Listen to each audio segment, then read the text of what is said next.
యేసుని ప్రేమ ఛానల్కి స్వాగతం. దయచేసి ఈ ఛానల్ని లైక్ చేయండి, షేర్ చేయండి, సబ్స్క్రైబ్ చేయండి. మీరు తీర్పు తీర్చకుడి, అప్పుడు మిమ్మను గూర్చి తీర్పు తీర్చబడదు. మీరు తీర్పు చొప్పుననే మిమ్మను గూర్చియు తీర్పు తీర్చబడును. మీరు కొలుచు కొలత చొప్పుననే మీకు కొలవబడును. నీ కంటిలోనున్న దూలం ఎంచక నీ సహోదరుని కంటిలోనున్న నలుసును చూచుట ఏలా? నీ కంటిలో దూలముండగా నీవు నీ సహోదరుని చూచి నీ కంటిలో ఉన్న నలుసును తీసివేయనిమ్మని చెప్పనేలా? వేషధారి, మొదట నీ కంటిలో ఉన్న దూలమును తీసివేసుకొనుము, అప్పుడు నీ సహోదరుని కంటిలో ఉన్న నలుసును తీసివేయుటకు నీకు తేటగా కనబడును. పరిశుద్ధమైనది కుక్కలకు పెట్టకుడి. మీ ముత్యములను పందుల ఎదుట వేయకుడి. వేసిన ఎడల అవి ఒకవేళ వాటిని కాళ్లతో త్రొక్కి మీమీద పడి మిమ్మును చీల్చివేయును. వేద పాఠశాల రేడియో శ్రోతలకు స్వాగతం.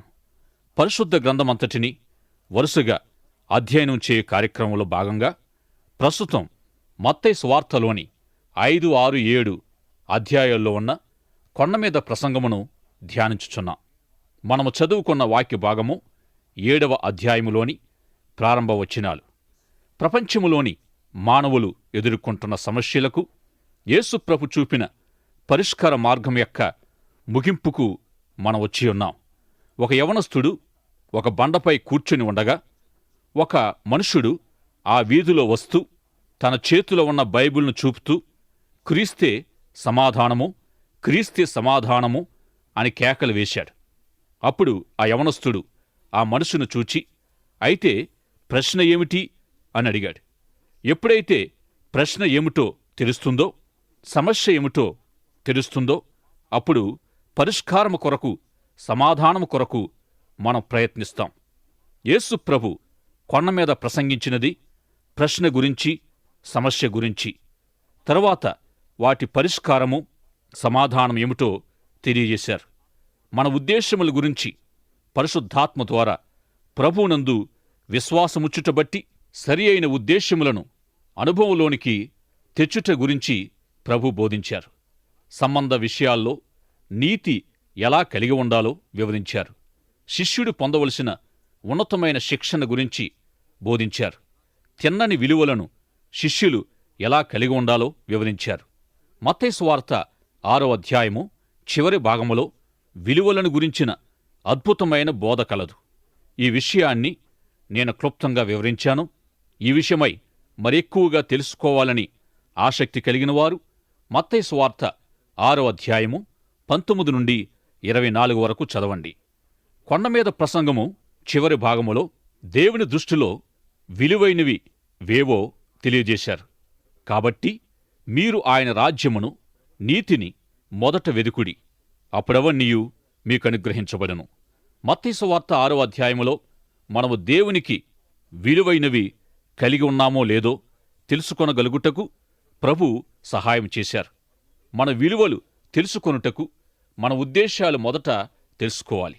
దినమెల్లా మీ ఆలోచన ఏమి? మీ విలువలు తెలుసుకోవాలంటే మీరు చింతించే విషయాలను ఆలోచించండి. దినమంతా మీరు వేటి విషయమై చింతిస్తూ ఉన్నారు? మీ విలువలు తెలుసుకోవాలంటే మీ ఆశల గురించి ఆలోచించండి. మీకు ప్రియమైనవి ఏవో వాటి ద్వారా మీ విలువలు తెలుసుకోవచ్చు. అయితే అన్ని విషయాల్లో మొదట దేవుని రాజ్యమును, దేవునిని వెదకాలి. నీ జీవితానికి దేవుడు రాజుగా ఉంటే నీకవసరమైనవి తప్పక దేవుడు తీరుస్తాడు. యేసు ప్రభు ప్రసంగమును ఆశీర్వాదములతో ప్రారంభించారు. మత్తయి సువార్త 7వ అధ్యాయము మొదటి 5 వచనాల్లో ఎవరికి వారే పరీక్షించుకోవాలని బోధించారు. తన శిష్యులు తమలో తాము చూచుకొనుటకై, తీర్మానము చేసుకొనుటకై యేసు ప్రభు కొన్ని ప్రశ్నలు వేశారు. మీ కంటిలో దూలముండగా ఇతరుల కంటిలో నలుసును ఎందుకు వెదుకుచున్నారు అని ప్రభువారు ప్రశ్నించారు. తమను తాము పరీక్షించుకోకుండా ఇతరుల్లో తప్పులు వెదికేవారు ఇలాంటివారే. కొందరు వైద్యుని యొద్దకు విచిత్రంగా కనిపించే విధంగా వెళతారు. వారిని చూచిన వారికి వారు సమస్యల్లో ఉన్నారని అర్థమవుతుంది. అయితే సమస్యల్లో ఉన్న అతడు వైద్యునికి తన సహోదరుని గురించి చెప్పడం హాస్యాస్పదమే. ఈ వింత ప్రవర్తనను సరిచేసుకోవాలని ప్రభు తన శిష్యులకు బోధించారు. ప్రభు 2 ప్రశ్నలు వేశారు. మొదటిది, మీరు వేషధారుల వలె ఉండుట ఎందుకు?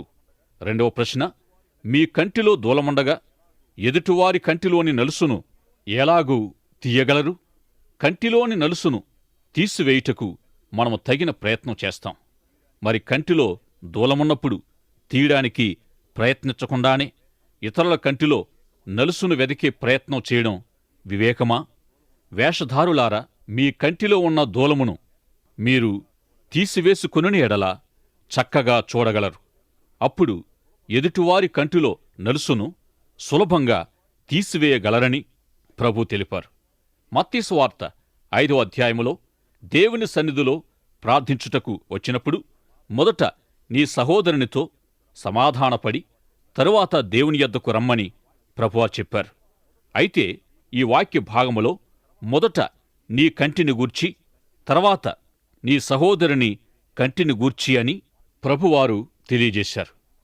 మన జీవితాలను మొదట దేవునికి అప్పగించి తరువాత ఇతరుల విషయమై ఆలోచించుట యుక్తము. తన శిష్యులు పరిసయ్యులతో ఎలాంటి సంబంధము కలిగి ఉండాలో ప్రభు తర్వాత వివరించారు. పరిసయ్యులు ధర్మశాస్త్ర సంబంధులు, ఇతరులను తీర్పు తీర్చే విషయములో వేషధారుల వలె ఉండవద్దని, ఎవరు కొలిచే కొలతను బట్టి వారికి కొలవబడుతుందని ప్రభువారు చెప్పారు. ఉదాహరణకు, ఇతరులను మీరు ఎలా ప్రేమిస్తారో వారు మిమ్మును కూడా అదే ప్రమాణములో ప్రేమిస్తారు. ఇతరులతో మంచి సంబంధము కలిగి మొదట ఇచ్చేవారముగా ఉండాలి. జీవిత సంబంధము ఇచ్చిపుచ్చుకునేదిగా ఉంది. కావున మొదట మనము ఇతరులకు ఇచ్చే సంబంధము కలిగి ఉండాలి. మత్తయి సువార్త 7వ అధ్యాయములో తీర్పు తీర్చవద్దు అను మాటను బట్టి అసలు తీర్పు తీర్చవద్దని ప్రభు ఉద్దేశ్యం కాదు. మొదట మీకు మీరే తీర్పు తీర్చుకొని మీ కంటిలో ఉన్న దూలమును తీసివేసుకొని తర్వాత ఇతరుల విషయమై ఆలోచించుడి. ఈ వాక్య భాగములో మిమ్మును మీరు మొదట పరీక్షించుకొనుడి అని ప్రభువారు బోధించారు. మొదట మీ సమస్యను, మీ దూలమును తీసివేసి మిమ్మును గూర్చి మీరు స్వతీర్పు తీర్చుకొనుడి. 2 డాక్టర్లు ఒకే భవనములో తమ ఆఫీసునకు వెళ్ళేవారు. ఒక డాక్టరు 6వ అంతస్తులోనూ మరి ఒక డాక్టరు 10వ అంతస్తులోనూ ఉండేవారు. 2 ఒకే లిఫ్టులో వెళ్ళేవారు. ఒకరోజు 6వ అంతస్తు రాగా లిఫ్టు నుండి బయటకు వెళ్తున్న వైద్యుడు తన తోటి వైద్యునిపై ఉమ్మివేసి వెళ్ళిపోయాడు. 10వ అంతస్తుకు వెళ్ళుచున్న వైద్యుడు తన రుమాలుతో ఉమ్మి తుడుచుకొని తన ఆఫీసుకు వెళ్ళాడు. ఈ విధంగా ప్రతిరోజు జరుగుచున్న ఆ డాక్టర్ గారు ఏమీ అనడం లేదు. ఈ విషయాన్ని గమనించి లిఫ్టు నడిపే వ్యక్తి, డాక్టర్ గారు, మీ మీద ఆ డాక్టరు ఉమ్మి వేస్తున్నా ప్రతిరోజు ఎందుకు మౌనంగా ఉంటున్నారు? ఈ విషయమై మీరేమీ చేయరా అని ప్రశ్నించాడు. అందుకు డాక్టర్ సమాధానమేమిటంటే, నా మీద ఉమ్మివేసే వైద్యునికి ఇతరులపై ఉమ్మే సమస్య ఉంది, నాకా సమస్య లేదు అని సమాధానమిచ్చాడు. యేసు ప్రభు బోధించింది కూడా ఈ విధంగానే ఉంది. తమ కంటిలో ఉన్న దూలమును తీసివేసి కొననివారు ఇతరులకు తీర్పు తీర్చాలనుకుంటే వారు ఇతరులపై ఉమ్మేవారు. వారికొన్న సమస్యది. అలాంటివారు ఉమ్మివేస్తే చేతి రుమాలుతో తుడుచుకొని, స్నేహితుడా, మీకు సమస్య ఉన్నది, ఇది తీవ్రమైన సమస్య, మీ సమస్యను దయచేసి పరిష్కరించుట కొరకై వెంటనే వైద్యుణ్ణి సంప్రదించండి అని మనము చెప్పవలసి ఉంది. ఈ సమస్య నుండి బయటపడండి అని మనం వారికి సలహా ఇవ్వాలి. అయితే ఈ విధంగా పలుకగలిగే స్థితి ఎంతమందికుంది? ఒకవేళ మిమ్మల్ని గురించి మీకు వ్యతిరేకంగా అనేకులు కూడి మాట్లాడుకొనుచుండగా అక్కడకు మీరు వెళితే మీరే విధంగా ప్రతిస్పందిస్తారు? తమ కంటిలో దూలముంచుకొని ఇతరులకు తీర్పు తీర్చేవారు అనేకులు మన మధ్య ఉంటారు. అది వారి జీవిత సమస్య. అందువలన మొదట మన కంటిలో ఉన్న నలుసును తీసివేసుకొని మనలను మనము పరీక్షించుకొనుట కొరకై మంచి తీర్మానం చేసుకుందాం. మొదట నీ కన్ను, తర్వాత నీ సహోదరుని కన్ను.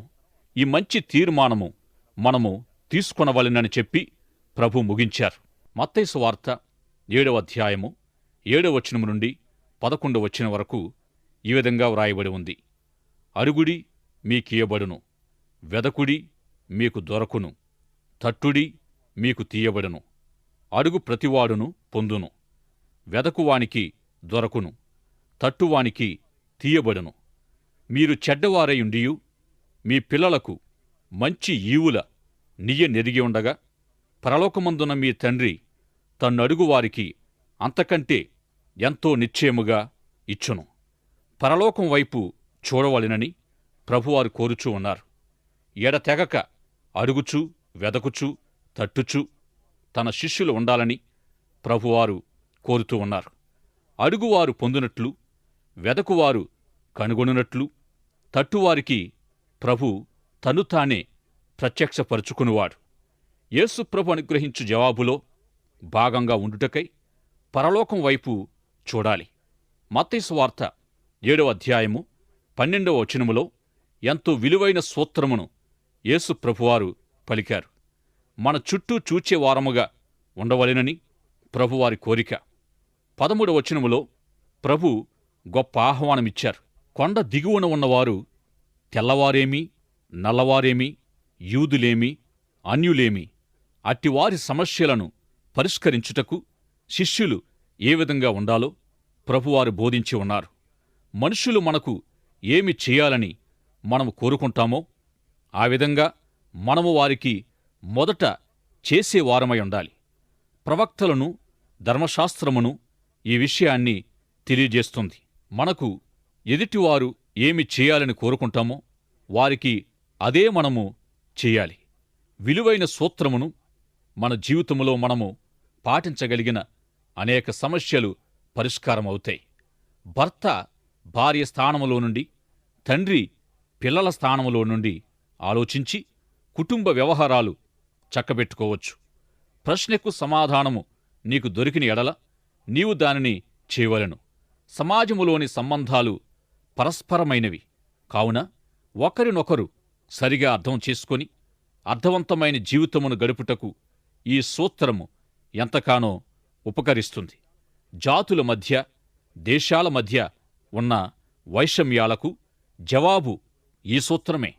కుటుంబ విషయములోనూ, సామాజిక విషయములోనూ, దేశముగాను అంతర్జాతీయంగా ఉన్న సంబంధాలను ఈ సూత్రమును పాటించుట ద్వారా సరిచేసుకోవచ్చు. అయితే ఈ సంబంధము ఏకపక్షమైనదిగా కాకుండా ఇరుపక్షములు ఈ జీవన సూత్రమును అవలంబించిన ఎడల ఫలితం పొందవచ్చు. మన చుట్టూనున్న నశించు ఆత్మల విషయమై రక్షించబడిన మనము ఎలా వారికి సువార్తను ప్రకటింపవలెనో ప్రభు ఈ జీవన సూత్రము ద్వారా తన శిష్యులకు తెలియజేశారు. పాపములో పడి మగ్గిపోవారు క్రైస్తవులు వచ్చి వారికేమి చేయాలని అనుకుంటారో ఆ పనిని యేసుక్రీస్తు శిష్యులు ఆత్మచే నింపబడి చేయాలి. ఈ విలువైన జీవన సూత్రమును వివరించిన తరువాత యేసుప్రభు అందించిన ఆహ్వానమును మీరెప్పుడైనా విన్నారా?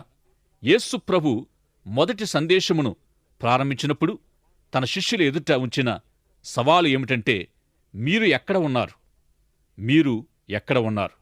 మీరు సమస్యల్లో భాగమా లేక జవాబులో భాగమా? మీరు కొండ దిగువన ఉన్నారా లేక కొండ ఎగువన ఉన్నారా? సందేశమును ముగించినప్పుడు కూడా యేసుప్రభు ఈ ప్రశ్నలను వేశాడు. క్రైస్తవులుగా ఉండుటకు ఎన్నుకొనవలసిన సంగతులను ఈ ప్రశ్నలు ఆలోచింపచేస్తాయి. ఈ ఆహ్వానమును ప్రభు కొండమీదనున్న వారికి అందించాడు. కొండమీదనున్నవారు అలంకారప్రాయముగా సంగమునకు చెందినవారు. యేసు ప్రభు తన శిష్యులను ఉద్దేశించి, శిష్యులుగా మీరెక్కడ ఉన్నారు? మీరెలాంటి శిష్యులు అని ప్రభు ప్రశ్నించారు. యేసు ప్రభు వారికి చక్కగా వివరించినది శిష్యులు 2 రకములుగా ఉన్నారని. అనేకులు సమస్యలకు పరిష్కారము చాలా సులభమైనదని అనుకుంటూ విశాల మార్గమును అనుసరిస్తారు. అటువంటి వారు నా సమాధానమునందు భాగము కాలేరని ప్రభు తెలిపారు. అయితే కొందరు శిష్యులు లోకమునకు ఉప్పుగా వెలుగుగా ఉండుటకై ఇరుకైన మార్గమును సూచించే క్రమశిక్షణ ప్రయాసతో కూడిన శిష్యరికమును అవలంబించుచున్నారు. అలాంటివారే సమస్యకు పరిష్కారంగా, ప్రశ్నలకు జవాబుగా ఉంటున్నారు. తర్వాత ప్రభు బోధించినదేమనగా, మత నాయకులనుద్దేశించి గొర్రె చర్మములను వేసుకొనిన క్రూరమైన తోడేళ్ళు అని అబద్ధ ప్రవక్తల గురించి యేసు ప్రభువారు వివరించారు. కొండ మీదనున్నవారు సంఘములో ఉన్నవారు గనుక సంఘములో కపటమైన వారుంటారా? ఉంటారని ప్రభువారు మాటను బట్టి మనం గ్రహించవచ్చు. గోధుమలు, గురుగులు ఉపమానము కూడా ఈ సత్యాన్ని బయలుపరుస్తుంది. తీర్పు దినమున ఇవి వేరుచేయబడతాయని, అందువలన సంఘమనే వనములో ఉన్న చెడ్డ మొక్కలు ఇప్పుడు పెరికివేయబడవు. కొందరు శిష్యులు, అనేకులైన శిష్యులు, కొందరు యథార్థమైనవారు, మరికొందరు కపటమైనవారు. అయితే వీరిలో ఏ కోవకు చెందినవారు మీరు ఎక్కడ ఉన్నారు అనేది ప్రభు వేసిన ప్రశ్న. ఆ దినమున ప్రభువుతో మీ నామమున అనేకమైన అద్భుతములు చేశామని అనేకులు చెప్పెదరు. అక్రమం చేయువారులారా, నేను మిమ్మును ఎరుగను అని ప్రభు వారితో చెబుతారు. దేవుని చిత్తమును జరిగించేవారే దేవుని పని చేయువారు. విశ్వసించిన వారే విధేయత చూపువారు. విధేయత చూపువారే విశ్వాసముంచుతారు. విశ్వాసముతో చేసిన పనియే దేవుని పని. లేని యెడల అవి కేవలం మతపరమైన మాటలు మాత్రమే. కొండ దిగువన ఉన్నవారికి కావలసినది మతపరమైన మాటలు కాదు. మతము సమస్యకు పరిష్కారము కాదు. దేవుని చిత్తమును జరిగించువారే సమస్యకు పరిష్కారముగా ఉండగలరుగాని కేవలము మాటలతో సరిపెట్టుకునేవారు కాదు. ఈ విషయాలను బోధించిన తర్వాత యేసు ప్రభు మరియొక గొప్ప ఉదాహరణ తెలియజేశారు. జీవితము ఈ విధంగా ఉంటుంది. ప్రక్కనే ఉన్న 2 ఇళ్ళు తుఫానుచే కొట్టబడినాయి. ఒక ఇల్లు పడిపోగా మరియొకటి నిలిచి ఉన్నది. దీని అర్థమేమనగా, యేసుప్రభు మాటలు విని పాటించినవారు నిలిచి ఉన్న ఇంటిని పోలినవారు. క్రీస్తు అను పునాదిపై ఈ ఇల్లు ఉన్నందున పడిపోలేదు. కాని నా మాటలు విని వాటిని పాటించని ఎడల మీరు పునాది లేనివారు గనుక తుఫానుచే కొట్టబడి పడిపోయిన ఇల్లు వలె ఉన్నారు. మీరు శిష్యులుగా ఎక్కడ ఉన్నారు అని ప్రభువారి ప్రశ్న. ఈ విధంగా ప్రభు తన బోధన ముగించాడు. ప్రభు బోధన బట్టి మనము శ్రద్ధగా గ్రహించవలసిన విషయాలు క్లుప్తంగా వివరించుకుందాం. కొండమీద ప్రభు చేసిన ప్రసంగమంతటిలో మనం గ్రహించగలిగేది 1, నీతి సంబంధమైన బోధ. మనము నీతి కొరకై ఆకలిదప్పులు కలవారై ఉండాలని, నీతిని వెంటాడి అనుసరించుట మన ప్రథమ కర్తవ్యమై ఉండాలని. 2వ విషయం, అనేకులు కొద్దిమంది, అనగా యథార్థమైన వారు, కపటమైనవారు. ఇక 3వది, క్రియలు చేయువారు, వట్టిగానే మాట్లాడేవారు. అయితే ఈ 3 రకాలైన ప్రజలలో మీరు ఎలాంటి వారై ఉన్నారని ప్రభు వేసిన ప్రశ్నను మీరు ఆలోచన చేయండి. క్రైస్తవుడిగా ఉండుటకు ఎదురయ్యే క్లిష్టమైన పరిస్థితులను ప్రభు వివరించారు. ప్రభు మన ఎదుట ఉంచిన సవాలు, మీరు క్రైస్తవులా? అయితే మీరెక్కడ ఉన్నారు? కొండ దిగువన ఉన్నవారితో ఇంకా సమస్యల్లోనే ఉన్నారా? లేక సంఘములో ఉంటూ సమస్యకు పరిష్కారంగా ఉంటున్నారా? క్రీస్తు బోధ ద్వారా మన వైఖరి, మన గుణము మారాలని ప్రభు ఉద్దేశం. ప్రార్థనాపూర్వకంగా ఈ లేఖన సత్యాలను ధ్యానించి మీ మనస్సులో గ్రహించండి. నేర్చుకున్న విషయం నిజ జీవితములో అనుభవమై ఉండాలి. మీరు లోకమునకు ఉప్పు, వెలుగు, కొండమీదనున్న పట్టణము, దీపస్తంభం మీదున్న దీపము అని ప్రభువారు చెప్పారు. దేవుని కృపను బట్టి మనమిట్టి ఆధిక్యతలు కలిగి దేవుడనుగ్రహించే సమాధానములో భాగమై ఉన్నాం. ఉప్పు తన సారము పోగొట్టుకుంటే దానివలన ప్రయోజనం లేదు. అది విసిరివేయబడి త్రొక్కబడుతుంది.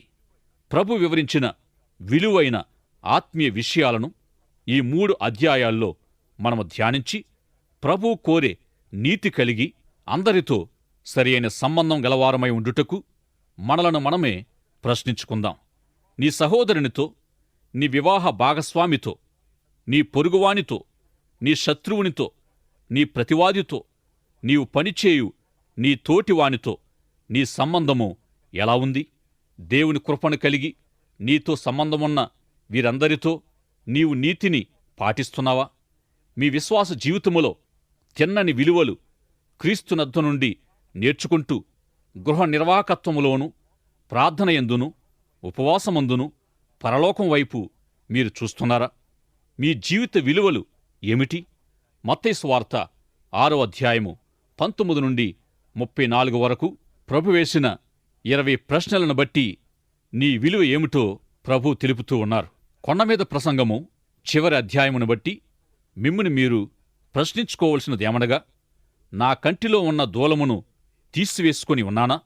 దేవుని సన్నిధిలో దేవుని వైపు చూస్తూ అడుగుచూ వెదకుచూ తట్టుచూ ఉండుటకై తీర్మానము చేసుకొని ఉన్నానా? నా చుట్టూ ఉన్నవారిని చూచి వారి ఎడల విలువైన సూత్రమును నా జీవితములో పాటించుచున్నానా? నేను అనేకులలో ఒకడినా, కొద్దిమందిలో ఒకడినా? నేను నిజమైన శిష్యుడనా లేక కపటమైన శిష్యుడనా? యేసు ప్రభు చిత్తమును బట్టి క్రియలు చేయువాడనా, మాటలు మాత్రమే పలుకువాడనా? కొండమీద ప్రసంగము మన ఎదుట ఉంచిన సవాలు ఇది. మీ జీవితములోనూ నా జీవితములోనూ ఇది గొప్ప సవాలుగా ఉంది. ఇట్టి సవాలును మీ విశ్వాస జీవితములో తీసుకొని ప్రభు సాక్షులుగా ముందుకు సాగుటకు పరిశుద్ధాత్ముడు మీకు సహాయము చేయునుగాక. దైవాశీస్సులు. ఆమెన్. దయచేసి ఈ ఛానల్ని లైక్ చేయండి, షేర్ చేయండి, సబ్స్క్రైబ్ చేయండి.